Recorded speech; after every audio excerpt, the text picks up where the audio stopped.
everyone. You're listening to Those Other Girls with Mallory and Friends. I'm Mallory. I'm Victoria. And we are changing culture and bringing back traditional values. So today is the first episode for our January topic, human trafficking awareness. And I'm so excited to have the executive director for True Justice International. Her name is Traci Klein, and we're going to interview her. True Justice International is also our where we're donating for this month. So by the time you're listening to this, we would have picked out a t-shirt design and you can order your t-shirt. And our goal is to sell as many t-shirts as possible and donate all 100% of that to True Justice International for the month of January.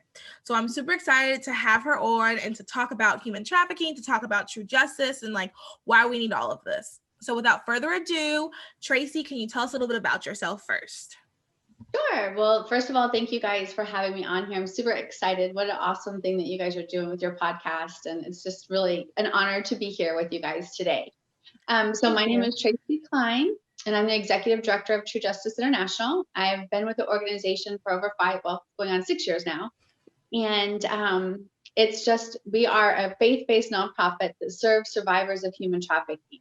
So we have, as I mentioned, I'm the executive director. I kind of just have a heart for women my entire life. Wanted to get involved in doing a house for trauma victims, and we can talk about that later, but God just opened doors, and it's just a blessing to be able to serve survivors. We have a safe house in New Bern, North Carolina. We call that Anna's house, and we have survivors there, 18 and over females.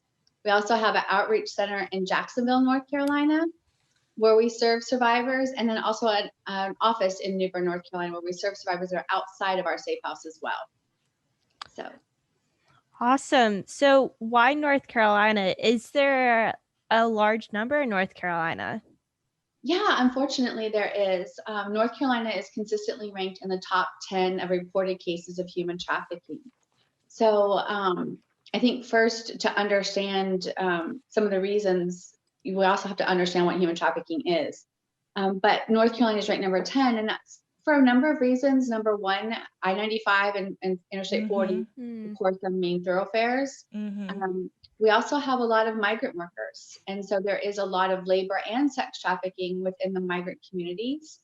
And then I hate to say this because my entire family has been military, but we have a lot of military bases.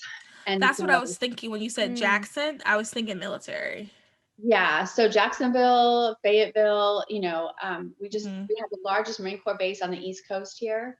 Oh, wow. And so, of course, we've got Fort Bragg and Fayetteville, Cherry Point, which is Havelock, which is near here. There's just a lot of military and Air Force, Marines, Army, we have it all, and Navy. Yeah. So if you think about it, human trafficking is a form of sales, right? So if you have to get into the mind of a trafficker is a salesperson. Now, while most of the victims are females, around 33% of trafficking victims are also males. So 33%, wow. Yeah, so while I'm talking, I kind of tend to talk about females, but I do want to make sure everybody knows that males are also trafficked. And that not all traffickers are males. In fact, 30-something% of traffickers are actually women as well. Yeah, I'm watching the Grey's Anatomy, and that's one of the big plot lines in the last season and a half is human trafficking. And it was a female trafficker. Right. We actually, unfortunately, several of the girls that are in our safe house right now were trafficked by a female. Wow. Yeah. I mean, not that they didn't have male traffickers at some point, but they also had a female trafficker. So, trafficking happens across all socioeconomic platforms. They're male, female. There is, unfortunately, so many different people are being trafficked. And just thinking about the women aspect, to me, that's so crazy that a woman would be involved in something like this, because you would think like, hey, we're girls, like we look out for each other, like girl power. That's so disappointing. Well, but if you think about it, if you are a young girl, so the average age that someone is trafficked is 12 to 14. Oh, That's the wow. average age. Of course, what does average mean? It means there's some older, but there's some much younger. So, I mean, we have girls in our program that were trafficked at 4 and 5 years old. Oh my God. Yeah. Usually at that age, it's by a family member, or maybe a close family member, friend of the family, but usually it's a family member. Family members are the #1 traffickers. But going back to the girl thing, how that ties in is just think, okay, so Mallory, you and I meet at the mall or somewhere, or even online. Because we're girls, you're probably going to start sharing more with me than you would a guy. True. Right? Yeah. So it's much easier to develop those relationships, and traffickers will take their time. They'll build relationships. They'll exploit vulnerabilities. They don't just start trafficking somebody in a week. You know, it's possible, it has happened, but they can spend months developing that relationship and grooming that person. Yeah. So before they start trafficking them. What are some of the signs of human trafficking? Because like you did say, like, I mean, it is a 12 to 14. They're talking to someone online. What kind of signs are there of trying to make sure like a 12 to 14-year-old is not going to be human trafficked? What can we do to kind of, what can we look out for? Yeah, how can we educate our audience to look out for? Yeah. So first of all, I think maybe just explaining what human trafficking is, right? First. And so we understand that, then we'll kind of go into some of the signs.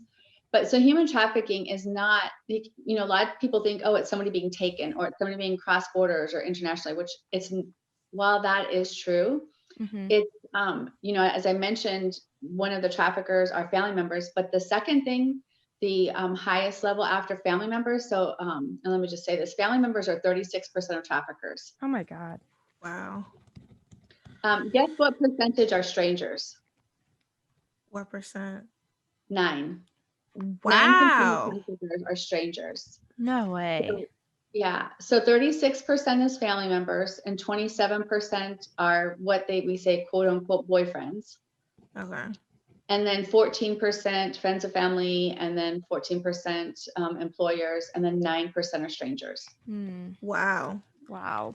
And I think the 9% of strangers is something we really need to think about because of the last couple of months, which is great. Human trafficking has been on the platform, but I think with the Epstein thing, everybody's thinking like, oh, it's these big rings and like I have to go storm the castle, when it really is happening literally in your backyard, like your neighbor. Yeah.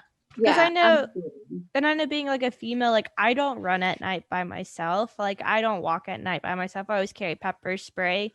And I can't tell you like how many, I mean, I think it is something we've taught our women that like you do need to be careful when you're out by yourself, because we always think it is the stranger, but it's it's not. But it's not. Yeah.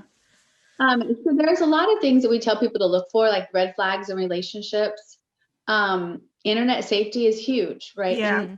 Because especially with social media, what used to be like, Mallory, you know, we've just met, we've talked a couple of times, but would you consider me your friend already? An acquaintance. Yeah. Yeah. Yes. But yeah. So when we talk to the teens, they say, like when we go into the schools and talk to them, they say, oh, how long before somebody that you've met online becomes your friend? A couple of days. The longest I've heard is 2 weeks. So, you know, that is just such a vulnerability that we don't realize it is a vulnerability for us. So that's a good point. And I think especially if you had asked me that at like 16 or 17, I would be like, oh yeah, we're probably best friends now. Like we've messaged a few times. Like I'd take her to coffee. But like now as I'm older, I'm kind of like, yeah, we're acquaintances. Like Yeah. But you don't, but as a teen or a young person, you just meet this person. Oh, she's my friend, even though it's not really a friend that you've ever met in person. Yeah. And you start talking to somebody and you've been talking to them for a couple of weeks. Well, then, yeah, okay, she's a friend, because social media is how people are, especially in COVID days, right? They're not getting out. We're not getting out and engaging with people face to face. So people are becoming friends on social media much quicker. I have a quick question. Sorry. This could be a yes or no. You don't necessarily have to explain, but has COVID increased human trafficking statistics or anything like that? Has that had a big effect or minor effect? Absolutely. I believe, and I would have to look at it again, but I believe it's over. Well, I know it's over 20% increases, but it's much more than that. Wow. Oh my God. Yeah. So yeah, we have to be, I mean, just understand that COVID has made things different.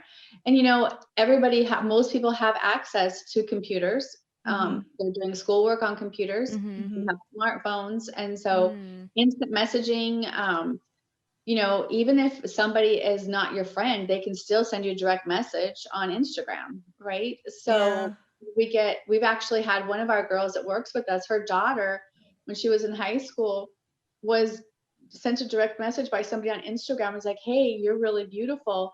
You can make $400 a week. And luckily she knew, because what the work that her mother did, and she's like, oh, creeper, right? Yeah. But just what if she was some girl that didn't have, you know, we all want things, we all want money. And he started talking to her about how beautiful she is, and she had insecurities, which, okay, who doesn't? Yeah. Right. And so she's talking to him and he's telling her how beautiful she is. And that's all she wants, is to feel beautiful, loved, appreciated. And then he could build that relationship, and then, hey, you know, you can make money off your looks. Oh, that's exciting. Then I can get my nails done and I can buy that purse I want, you know? And so it's just a very slippery slope. Luckily for this particular girl, she knew about how people attack on social media. So she was able to stop that. In fact, his page was down 3 days later. Oh, wow. That's good. Yeah. Yeah. Yeah. I mean, those messages, I legitimately probably get like 3 or 4 of those a week. And I know all my friends, we always tease each other about like, daily. Oh, look. Yeah. And you're right. Like, if I was young, that's why the internet safety thing is really a big thing. Because I'm just thinking about, like, when I was young, I was super insecure. If literally a rock told me I was beautiful, I would have been like, oh my God, you think so? Wow, me? Right? So like, I could totally, when you're younger and you don't have that, as Christians, you don't have that foundation in Christ, I can see you easily falling for something like that. Especially when you add money to it. Like, ooh, I would love a new purse. Like, right. And so I want to like just share with you, it can happen to anybody. Now, homeless, runaway youth, people in the foster system are much more likely to be exploited, but it can happen to anybody. And you mentioned, especially a Christian with a strong foundation. I know a pastor whose daughter, great relationship with her parents, strong foundation in Christ. Her boyfriend she met this guy, they've been dating for several months. He's off in college, she's in high school, she's 17. He convinced her to take a selfie. She did it. Well, first of all, she distributed child pornography. If you're under 18 years old and you take a selfie and you send it to somebody, or if somebody sends you one and you send it, that's distributing child pornography. And it's actually, you know, a felony. A felony. Yeah. So she distributed child pornography. But then what he did is he held that over her head and he said, if you don't do what I want you to do, I'm going to put it on social media. I'm going to expose you. I'm going to expose your church. And so within a couple of weeks, he was actually trafficking her. Oh, wow. Just based off, it started with just sending her boyfriend a selfie. So this is a girl who had a strong relationship with her family. Her father was a pastor of a great church. You know, it can happen to anybody. I guess that's my point. But she, luckily, because she had that foundation, she, after a few months, after I think it was like 3 months, she was able to come forward and say, hey, you know, this is happening. But one thing that they do is that they will, traffickers they'll use fear as a tactic, right? And so that's what this person did. He used fear as a tactic to keep her from, you know, to get her to do what he wanted her to do. There have been girls that were trafficked, that were her trafficked. One girl in particular that we met, her trafficker would tell her, I know what time your parents go to work. I know what time they come home from work. I know what time your little sister gets off the bus. If you don't do what I want you to do, I'm going to do to your little sister the same thing I've done to you. Oh, wow. So, you know, another thing that they typically, we're talking about signs, is they'll start to become their boyfriend, right? And then they'll start isolating them. So that's a big red flag in a relationship, is when they start isolating you from your friends and your family. Maybe they just become jealous and a little bit controlling, you know. That's obviously, that does not mean that they're a trafficker, right? It could just be a red flag in a relationship. Yeah. But those are red flags. Typically, they'll be very flashy, charismatic people. They're very vague about what their work or how they make money. They just promise things that are too good to be true. They've become very pushy and demanding with sex. At first, they're not, but then they become very pushy and demanding with that. A lot of times, and typically, obviously, they're older. They're a much older person. And I think I said that, you know, they promises things that are just too good to be true. And one thing is just to keep in mind is that they are very outgoing. They are very flashy. They are very charismatic, and they are master manipulators. So traffickers are master manipulators. And this is whether it's a family member, a boyfriend, it doesn't matter. That's their business, right? So, and if you think about it, so human trafficking is the fastest growing crime in the world. It's second only to drugs. And the reason is, let's just say if I'm a trafficker or a gang member and I typically sell drugs, well, I can sell a bag of weed one time, but how many times can I sell another human being? Yeah. Several times, 6, 7 times a night, 6, 7 days a week. So it's very low risk and a very high demand. So, and I want to go back really quick to what you said about them being charismatic, because I feel like, at least when I was growing up, and I'm just 26, so I'm not like super young, but I'm not super old either. And I remember in my head, when I thought of like evil people, I thought of like the little scary man that was like ugly in the face and like, here you go, little girl. Like I thought of like that type of thing. But it sounds like, for example, Ted Bundy is who I always think of, like that movie with Zac Efron.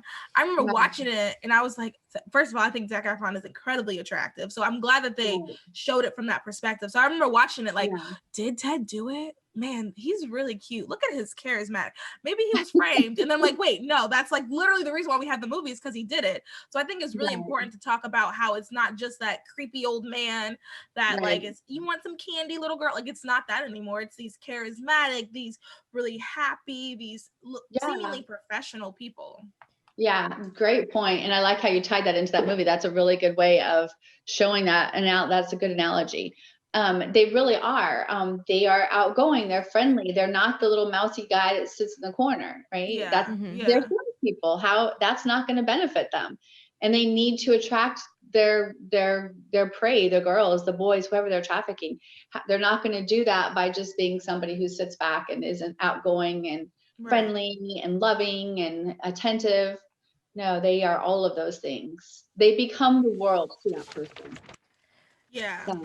So I have a question. So kind of going back to, I guess, the girl you were talking about that was the preacher's daughter. Yeah. When I visualize human trafficking, I visualize like kidnapping, holding them in the house, away from people. Their parents have no idea where they are. They've gone missing. Is that really what human trafficking is? Or can you also human traffic and still be like living at home, like your parents know who you are, like where you are? So both. Yes, Great to both, question. right? That's a really good question, but it is yes to both. So trafficking can be being taken, although remember 9% of trafficking victims are strangers. So the one example of the girl that I told you about, well, okay, the pastor's daughter living at home being trafficked. The girl who was being trafficked, and her trafficker told her about, she knows when her parents leave for work, or he knew, and he also knew when her little sister got off the school bus. She was at home.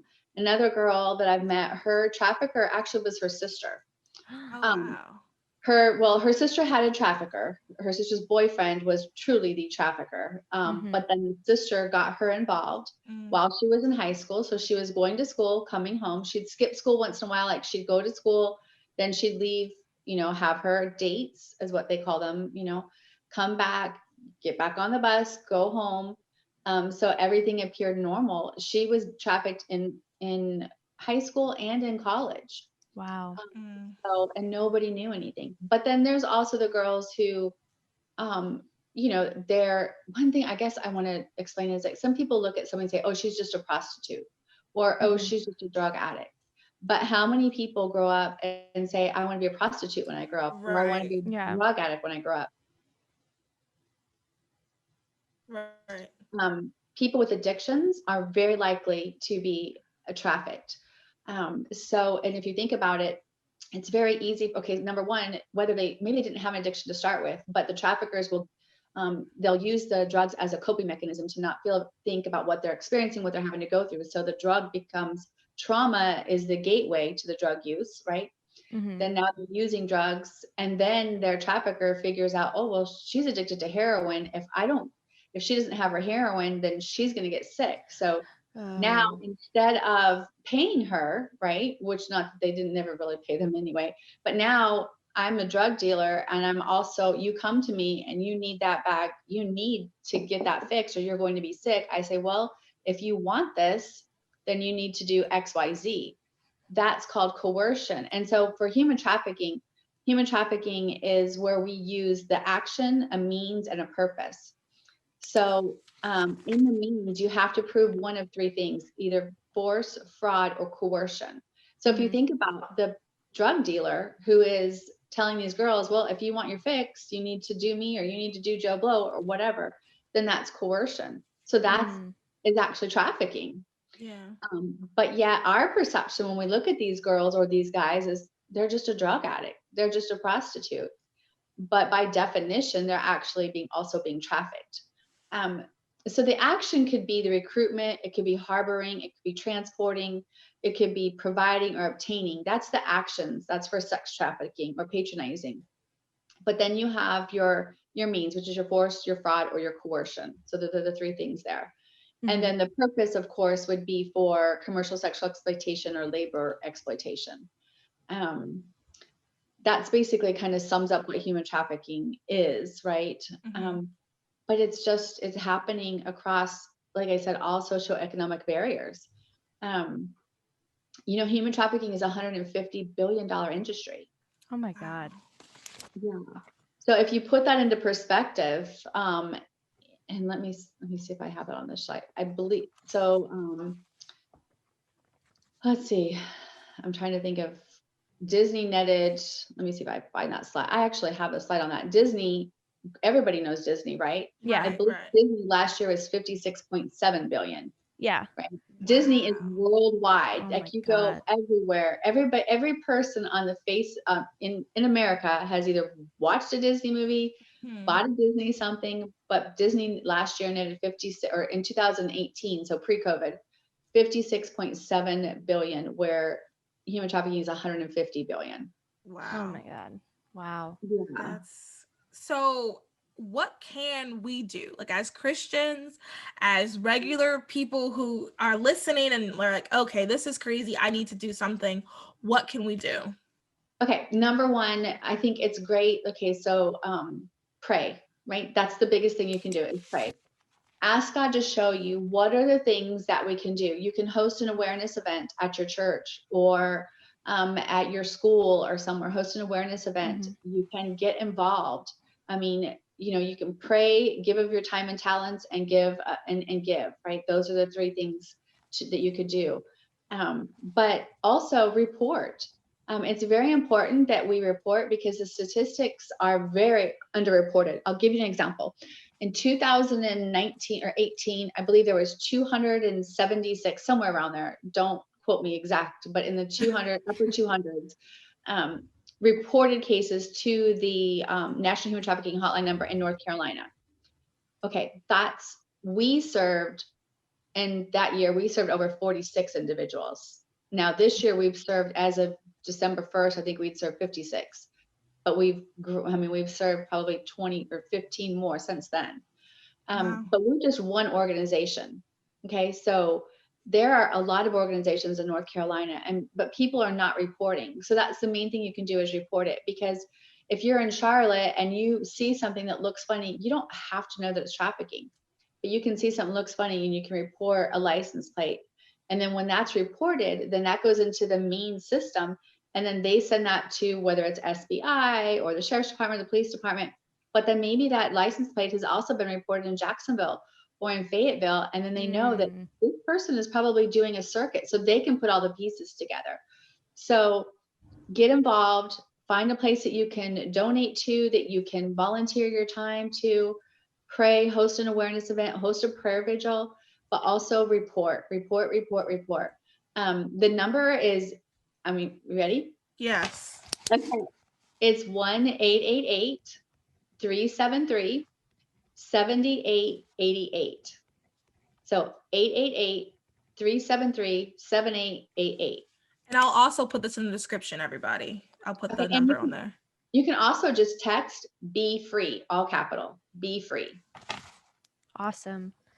So my next question, so we're kind of talking about like what we can do to help.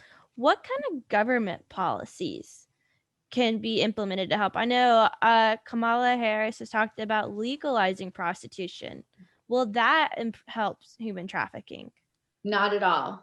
If that's a problem. So if you go and you look at the other countries that have actually legalized prostitution, human trafficking has greatly increased in those countries. Oh, wow. Wow. Yeah. Why is that? Yeah. Well, okay, let's think about it. Number one, it normalizes it, right? It normalizes prostitution, but it's not going to stop the trafficking, because now Sam, who lives down the street, who would not have gone to a brothel before because the shame, and he would have been caught and it's illegal. Now that it is legal, Sam can now go to this brothel and not think as much about it. So there's going to be more demand. And when there's more demand, the trafficking, okay, number one, people want younger girls, right? Yeah. There's still going to be trafficking young girls. I've worked in the brothels in Greece. It's legal in Greece. Human trafficking is. I'm telling you that there is so much trafficking happening there. It is unbelievable. I've been into Germany, just Germany. The trafficking there, again, prostitution is legal. Trafficking is outrageous there. Oh, wow. So they say that I get very passionate about this. It's just preposterous to feel that it's actually going to bring down the numbers. It will not bring down the numbers. Pornography. People think that they're just watching pornography. First of all, pornography kills love, right? It is the of God's call for man and woman. Yeah. But pornography, 52% of the population, even the church, have a pornography addiction. This is by the Barnum Group. So that's a Christian organization that does this polling. But pornography fuels human trafficking. 100% of buyers and 100% of traffickers in the study had a pornography addiction. And pornography is an addiction. It works on the brain just like a hardcore drug. And so, but another thing that's happening is people are actually being trafficked in porn videos. So let's just say I'm a girl, a porn, I agree to do this porn scene. I'm coming in, I believe that it's just gonna be a man and a woman scene or whatever. And I get there and it's actually a gang rape.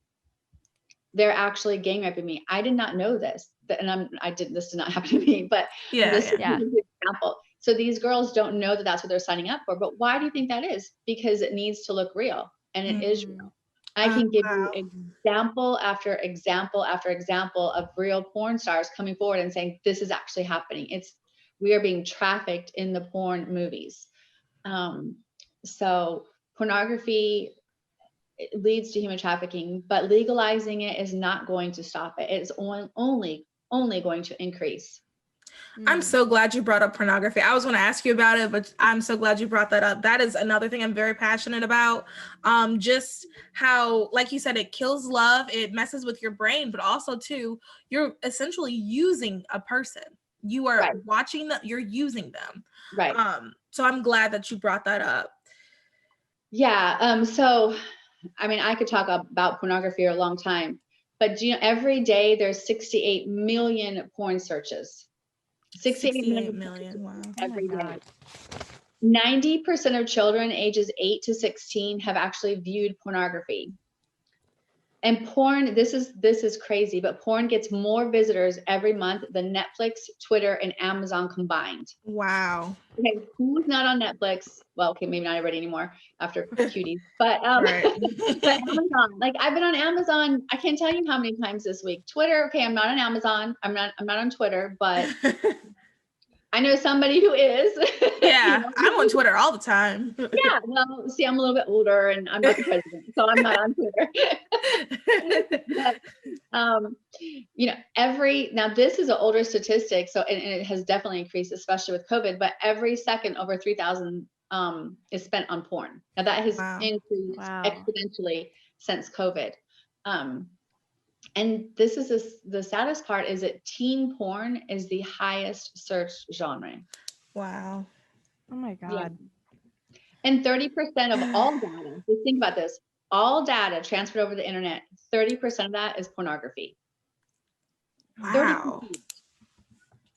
Wow.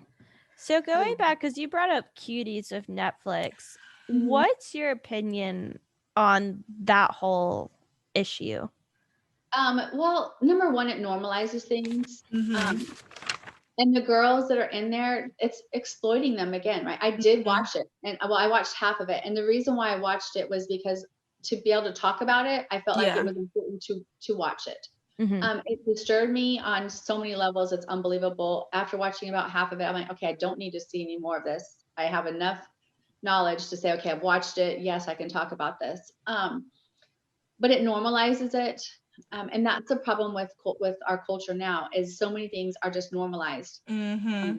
Look, I mean, okay, I'm going to go off topic cues for just a second, just to tie that back in. The LOL dolls. Have you guys seen the LOL stuff? Yes, where you dip it in and it's like a thong. Yeah. So pajamas. So my daughter-in-law, because I love her. She just told me yesterday that my granddaughter is 4. She loves LOL stuff. So she bought her this little bus and a bunch of dolls. And I'm like, oh. So I will be putting it to the test after Christmas to see what happens and to see personally, because I've watched videos, I've seen it, but I don't know. Like I cannot say yes for sure that is happening. So I'm going to look at them and find out. Okay. Yeah. I'll let you guys know. Yeah. Seriously. Yeah, so because I haven't seen Cuties. Mal, have you seen it? Yeah, we actually did an episode about it. It's awful. So what part of it is bad? Because like for people who because I saw all the hate, I'm like, okay, I'm not watching this.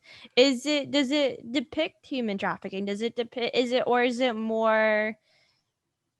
What makes it bad? Okay, so for number one, let's talk about human trafficking. Child pornography is human trafficking. Okay.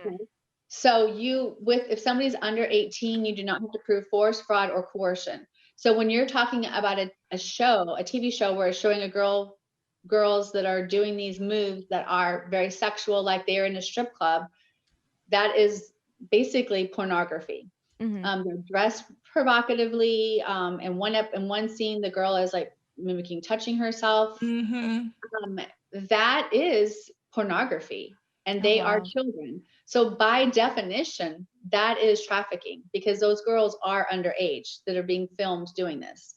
So by definition, it is. And I know that the intention was maybe the intention of the writer, that was maybe not her intent to do all this, but that's the effect. But then, I mean, it's sad. It's very sad. And it's sad that it's still up. Right. Yeah. I saw an interview. She said that her whole purpose was to get people talking and to have people see what's going on. And in my head, I'm like, okay, it got people talking for sure.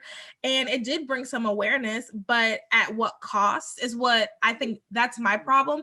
And like my biggest problem with it was just, I mean, the way the camera angles, that I thought was inappropriate, some of the camera angles, and then just some of the things that they did. I don't know if you have ever seen the movie 13.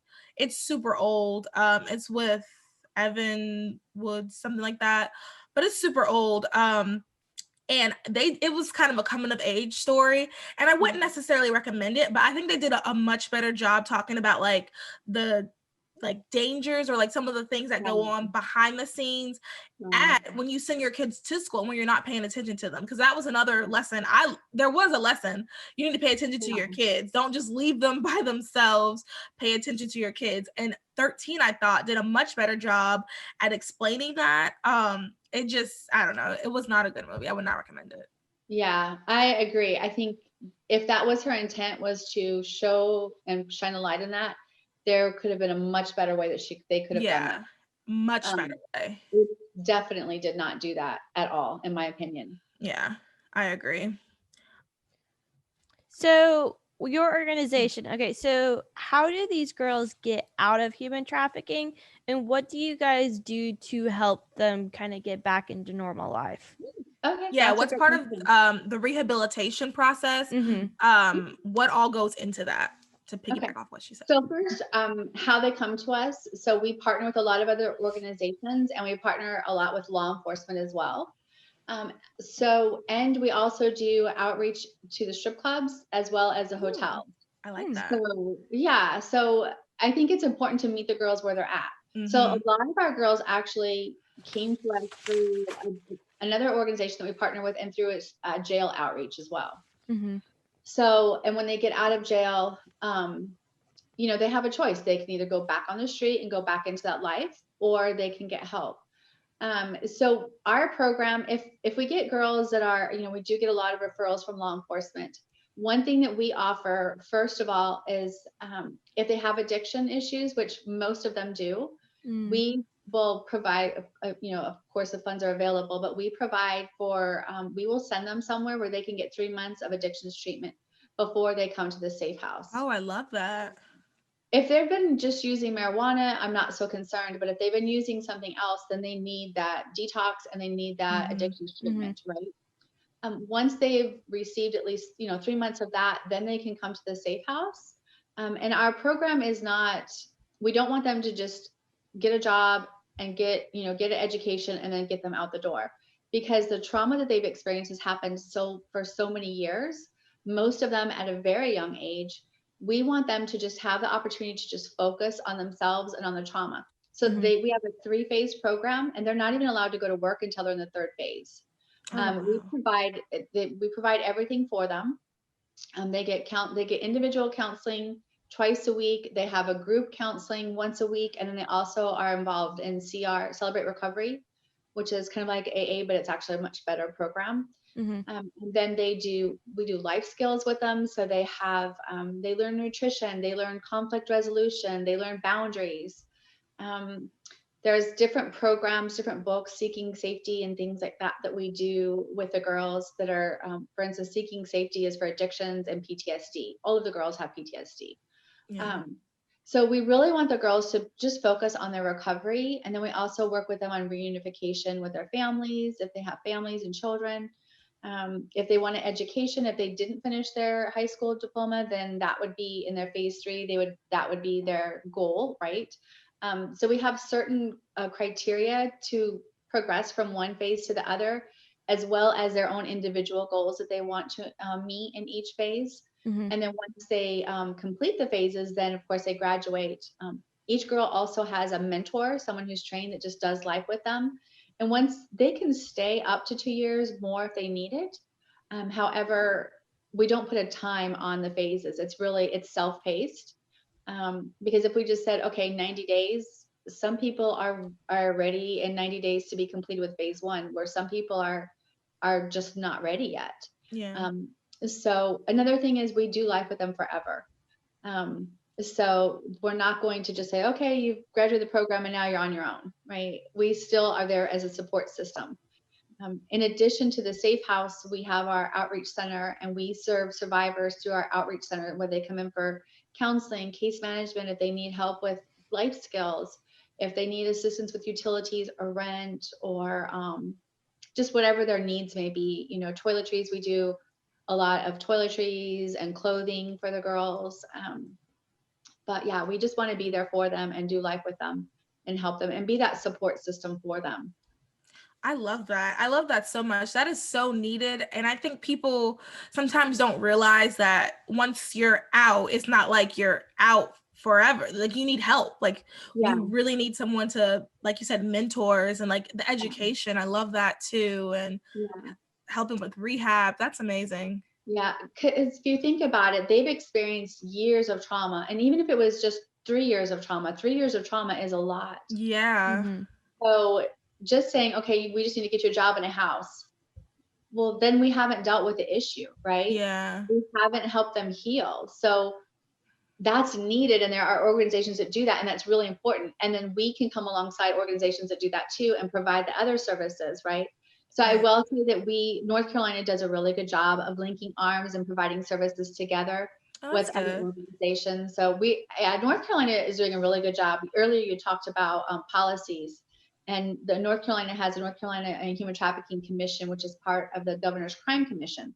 And so the Human Trafficking Commission does a really good job on assisting in policies and talking about, legislators, helping legislators. It is open to the public, but the commission does a really great job. Also, I'm on the board of North Carolina Coalition Against Human Trafficking, which is called NCCAT, and we are a statewide organization, nonprofit, that also assists other organizations in assisting human trafficking survivors. And then there is also the the regional rapid response teams. So, and we are statewide, but we're like regional rapid response teams that get together, and it's all like first responders, people that assist, that may come into contact with and assist survivors. And we all link arms together and figure out ways to provide the best services to survivors, as well as educate community. I love that. I really like people coming together, because at the end of the day, like you said, it takes a lot, and one person or one organization cannot do everything. Right. It just would be impossible. It is impossible. It takes a village, right? Yeah. It truly takes a village. Yeah. And God gave each of us different gifts, right? So one thing they stay in your lane, right? What has God given you? What are the gifts he's given you? What do you do? We'll do that well. And then link arms with other organizations and don't reinvent the wheel, right? Yeah. Yeah. So what are some ways that we could help your organization specifically? Like myself, Victoria, people listening, what can we do? That's a great question. As I said earlier, pray, because prayer is always number one. Yeah. You can do and I know it's harder for you because you're further away to do like toiletries, paper towels, toilet paper. We always are in need of that with the safe house and the girls outside the safe house. And shampoos and body washes, that's always a big thing, tampons. But also, just gift cards, like $5 gift cards to Walmart, $10, $20 gift cards to Walmart. And we just going on our website and doing, there's a way to sign up to be a monthly donor. Even if it's $5 a month, right? Together we make a difference. So those ongoing monthly donations are really what helps support us to continue being able to provide for the girls what we provide for them. And boys, I will say, I keep saying girls, but boys too. We do, this past year, within the past 6 months, we've served 2 boys that were under 15 years old. Oh, wow. Yeah. And I guess we talked a lot about girls, and I just want to hit before we go with the boys.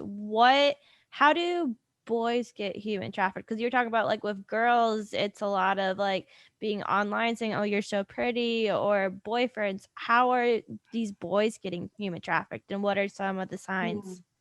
So with boys, again, family members are still number one. But then also online, believe it or not, especially with online gaming. So playing Fortnite, playing Call of Duty. Wow. So if you think about it, they're playing online, right? And many people that are playing online, many people that are playing online are playing with other people, right? You're playing with a group of people. And so maybe Mallory, you've met me and we've been playing online together. And then I meet this other person that's doing this older guy. We're boys now, okay? Yeah. I've got this older guy, but he's not old, but he's a little bit older. And we've been playing with him and we're friends. We've been playing for 6 months now. And then he says, hey, why don't we get together and have a, Fortnite party or Call of Duty party at my house or something, I don't know. But as you're playing online, they can hear the conversation.